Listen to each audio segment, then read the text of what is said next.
प्रिय विद्यार्थियों, इस वीडियो से पूर्व मैंने राजनीतिक दल के बारे में आप लोगों को समझाने का प्रयास किया। आज मैं दबाव समूह के बारे में आप लोगों को इस वीडियो के माध्यम से समझाने जा रही हूँ। दबाव समूह क्या है, इसके लक्षण क्या हैं, राजनीतिक दल और दबाव समूह में क्या अंतर है और दबाव समूह का महत्व क्या है। जैसा कि हम देखते हैं कि जो हमारा समाज है उसमें अनेक प्रकार के हितों के व्यक्ति पाए जाते हैं, जैसे कृषक, मजदूर, मालिक, व्यापारी, सरकारी कर्मचारी, विद्यार्थी आदि। समाज के इस तरह के जो विभिन्न हित होते हैं वो अपने स्वार्थों की पूर्ति के लिए या अपने उद्देश्यों की पूर्ति के लिए समूह बना लेते हैं और समूह बनाने के बाद ये अपने हितों को पूरा करने के लिए सरकार को प्रभावित करने लगते हैं। जैसे कि आप लोग अगर न्यूज़ देखते होंगे तो आजकल चर्चा में क्या है, दिल्ली के बाहर हरियाणा, पंजाब और यूपी से आए हुए अनेक किसान भाई ऐसी भरी सर्दी में डेरा डाले हुए हैं। एक उनका दबाव समूह है, भारतीय किसान मंच या कृषक मजदूर संघ, इस तरह के अनेक छोटे मोटे हित समूह, दबाव समूह सब मिलकर वहाँ पे बैठे हुए हैं और सरकार की नीति को बदलवाने का प्रयास कर रहे हैं। तो ये दबाव समूह का एक उदाहरण है। इसी तरह से अनेक दबाव समूह समाज में पाए जाते हैं। जैसे कि तुम लोग स्टूडेंट्स हो तो तुमने देखा होगा कि कॉलेज में जो हमारे छात्र संघ है, ABVP, NSUI, तो ये हमारे दबाव समूह हैं। तो दबाव समूह जब छात्रों सभी का एक व्यक्ति मतलब समूह विशेष के जब समान हित बन जाते हैं और उन हितों की पूर्ति के लिए सत्ता के बाहर रहते हुए वो सत्ता पर दबाव बनाने का प्रयास करते हैं तो उसे हम दबाव समूह कहते हैं। दबाव समूह का आरंभ अमेरिका से माना जाता है। वहाँ दबाव समूह के लिए अमेरिका में लॉबी शब्द का प्रयोग किया जाता है। लॉबी का अभिप्राय ऐसे व्यक्तियों के समूह से हैं जो व्यवस्थापिका के सदस्यों को अपने समूह के विशेष हितों के अनुरूप मत देने के लिए प्रभावित करने का प्रयास करते हैं। ऐसा करने के लिए किसी भी वैधानिक या अवैधानिक साधन को अपनाने में ये लॉबी संकोच नहीं करती है। अमेरिका से प्रारंभ हुई यह गतिविधि आज विश्व की सभी राजनीतिक व्यवस्थाओं में पाई जाने लगी है। दबाव समूह उन लोगों का औपचारिक संगठन होता है जिसके एक से अधिक सामान्य उद्देश्य होते हैं और जो अपने हितों की रक्षा हेतु सरकार पर दबाव बनाते हैं।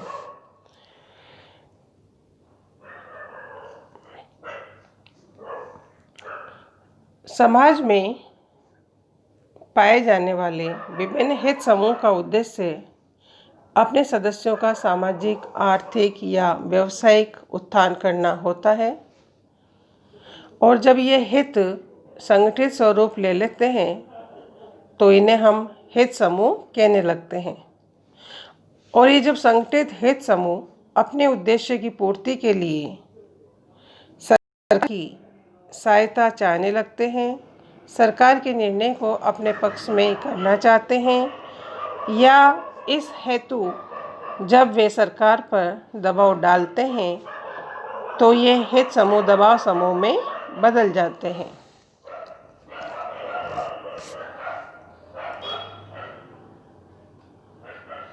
तो हम ये कह सकते हैं कि जो दबाव समूह है एक ऐसा समूह होता है जो सत्ता से बाहर रहकर अपने स्वार्थ को पूरा, अपने उद्देश्यों को, लक्ष्यों को, अपने हित समूह के सभी लोगों के उद्देश्यों को पूरा करने के लिए सरकार पर दबाव बनाते हैं। ये सत्ता से बाहर रहते हैं। यहाँ राजनीतिक दल और इन दबाव समूह में मुख्य अंतर ही यही है कि राजनीतिक दल सत्ता प्राप्त करके शासन कार्य में सहभागी होते हैं, सरकार बनाते हैं, जबकि दबाव समूह सरकार से बाहर रहकर, सत्ता से बाहर रहकर सरकार की नीतियों को प्रभावित करते हैं। दबाव समूह के अनेक लक्षण हैं, इनसे हम इसको और अधिक अच्छे तरह से समझ सकते हैं। औपचारिक दबाव समूह औपचारिक रूप से संगठित व्यक्तियों का ही एक समूह होता है। केवल एक झुंड मात्र या भीड़ मात्र को हम दबाव समूह नहीं कह सकते हैं, अपितु उनका औपचारिक रूप से संगठित होना आवश्यक होता है। सुनिश्चित स्वहित होता है। दबाव समूह में जब व्यक्तियों के समक्ष कोई सुनिश्चित और स्पष्ट स्वहित नहीं होगा तो किसी भी दबाव समूह का निर्माण नहीं हो सकता। इसलिए दबाव समूह सुनिश्चित और विशिष्ट हितों की प्राप्ति के लिए ही बनाए जाते हैं। प्रत्येक दबाव समूह के उद्देश्य और स्वहितों की निश्चितता ही विभिन्न अनेक व्यक्तियों को एकता के सूत्र में बांधती है। तो दबाव समूह में निश्चित स्वहित होना भी आवश्यक है। सर्वव्यापक प्रकृति। दबाव समूह सब जगह पाए जाते हैं। सभी प्रकार की शासन व्यवस्थाओं में दबाव समूह का अस्तित्व देखा जा सकता है। लोकतांत्रिक शासन व्यवस्थाओं में दबाव समूह लोकतंत्र के प्राण माने जाते हैं। दबाव समूह मतलब हर प्रकार की शासन व्यवस्था में सक्रिय होते हैं। ऐच्छिक सदस्यता। जैसा कि पूर्व में ही उल्लेख किया है कि दबाव समूह का गठन विशेष हितों की साधना के लिए किया जाता है, अतः इनकी सदस्यता वही व्यक्ति प्राप्त करते हैं जिनके हितों की पूर्ति इनके द्वारा होने की संभावना रहती है। अर्थात दबाव समूहों की सदस्यता ग्रहण करने के लिए व्यक्ति पूर्णतया स्वतंत्र रहता है, उसे हम मजबूर नहीं कर सकते। एक बार किसी दबाव समूह की सदस्यता ले ले तो उसके बाद यदि उसे अनुभव हो कि उसकी हितों की पूर्ति नहीं हो रही है तो वह सदस्यता को छोड़ सकता है। राजनीतिक क्रिया अभिमुखी। दबाव समूह अपने विशेष हितों की साधना के लिए राजनीतिक क्रिया को प्रभावित करना चाहते हैं। वे पूर्णतः संगठन नहीं होते और न ही चुनाव के लिए अपने उम्मीदवार खड़े करते हैं। इनका उद्देश्य अपने विशेष हित के लिए सरकारी नीतियों और राजनीतिक ढांचों को प्रभावित करना मात्र होता है। अनिश्चित कार्यकाल। दबाव समूह अपने विशेष हितों की पूर्ति के लिए अस्तित्व में आते हैं और उनकी पूर्ति हो जाने के बाद लुप्त हो जाते हैं। इसलिए कहा नहीं जा सकता कि इनका कार्यकाल अनिश्चित होता है, किंतु यह बात सभी दबाव समूह पर लागू नहीं होती है। अनेक दबाव समूह लंबे समय तक कार्यरत भी रहते हैं। ऐसा होता है कि कई बार एक दबाव समूह में से ही अनेक दबाव समूह निकल कर भी आ जाते हैं। दबाव समूहों का वर्गीकरण।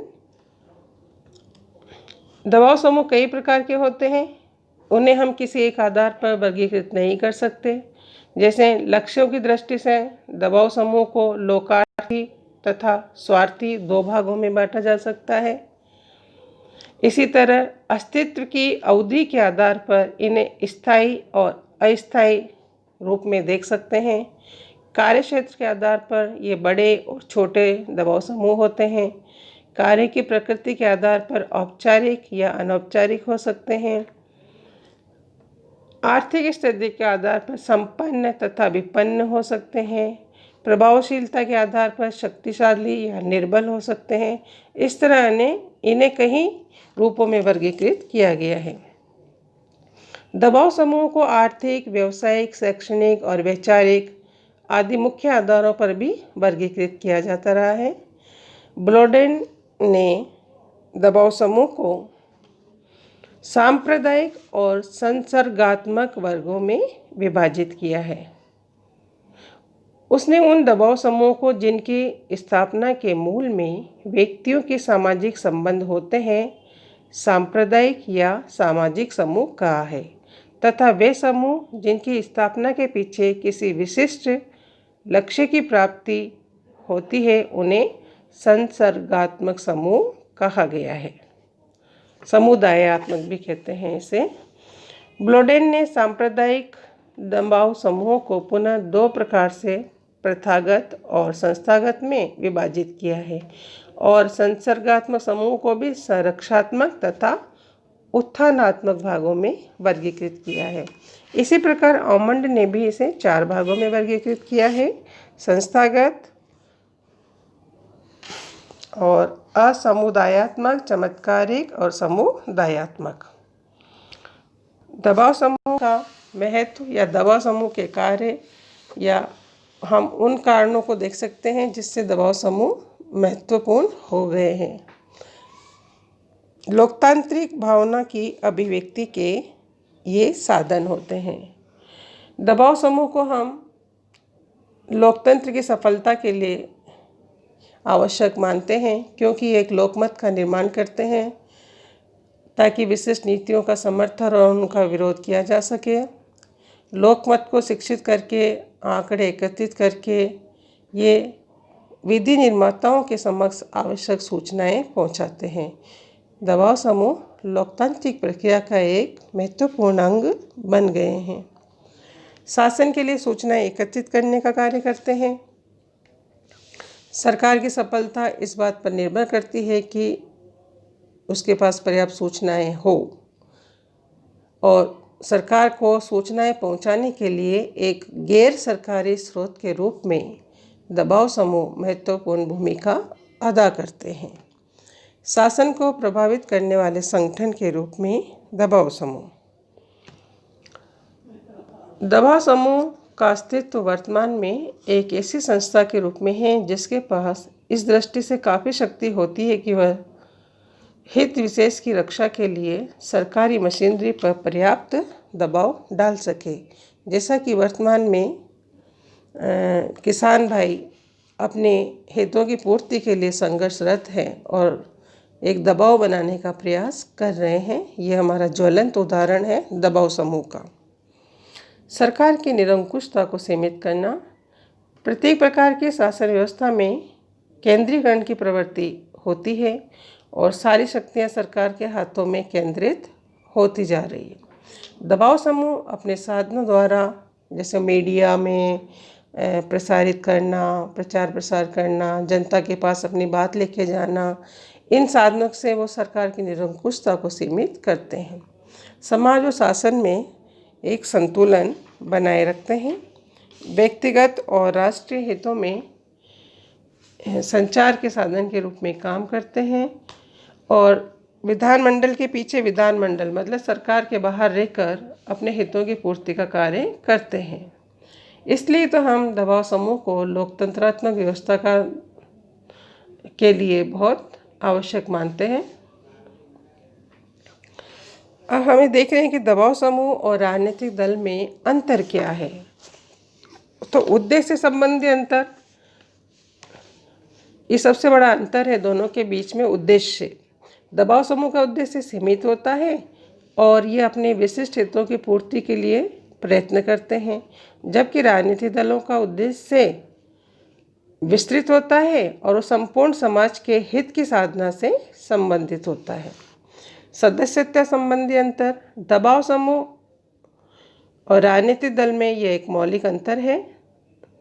राजनीतिक दलों की सदस्यता अनन्य होती है। एक व्यक्ति एक समय में केवल एक ही राजनीतिक दल का सदस्य बन सकता है, किंतु दबाव समूह के संदर्भ में स्थिति भिन्न होती है। एक व्यक्ति एक ही समय में अलग अलग हित समूह का सदस्य भी बन सकता है, क्योंकि वो हितों की पूर्ति के लिए ही दबाव समूह बनाए जाते हैं। जैसे राजनीतिक प्रक्रिया का अंतर, यह मानते हैं कि राजनीतिक दल राजनीति में सत्ता पर अधिकार करना चाहते हैं, इसलिए उनकी आचरण प्रक्रिया पूर्णतः राजनीतिक होती है। जबकि दबाव समूह राज्य नीति में भाग नहीं लेते हैं, वो बाहर रहकर राजनीति को प्रभावित करते हैं, इसलिए ये राजनीतिक प्रक्रिया का हिस्सा नहीं बनते। ये निर्णय निर्माताओं को और निर्णयों को प्रभावित करने में रुचि रखते हैं, जबकि राजनीतिक दल निर्णय लेने वाले बनना चाहते हैं और इसके लिए चुनाव लड़ते हैं, जबकि दबाव समूह चुनाव प्रक्रिया में राजनीतिक दलों की हेल्प करते हैं। कार्यक्षेत्र संबंधी अंतर। दबाव समूह का कार्यक्षेत्र संकीर्ण होता है, वो केवल उनके विशिष्ट हितों तक सीमित होता है, जबकि राजनीतिक दलों का विस्तृत होता है। वो करोड़ों मतदाताओं का समर्थन पाना चाहते हैं, इसलिए वो उनका विस्तृत संगठन होता है। संगठन संबंधी अंतर। राजनीतिक दलों का संगठन राष्ट्रव्यापी होता है और साम्यवादी दल तो कुछ ऐसे हैं जिनका अंतर्राष्ट्रीय स्तर भी है, किंतु दबाव समूह इनकी तुलना में संकीर्ण और हितव्यापी होते हैं।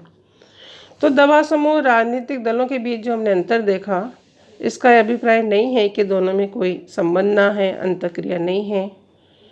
कि हरमन फाइनर ने बहुत सुंदर शब्दों में समझाया है कि जहाँ सिद्धांत और संगठन में राजनीतिक दल कमज़ोर होंगे, वहाँ दबाव समूह पनपेंगे।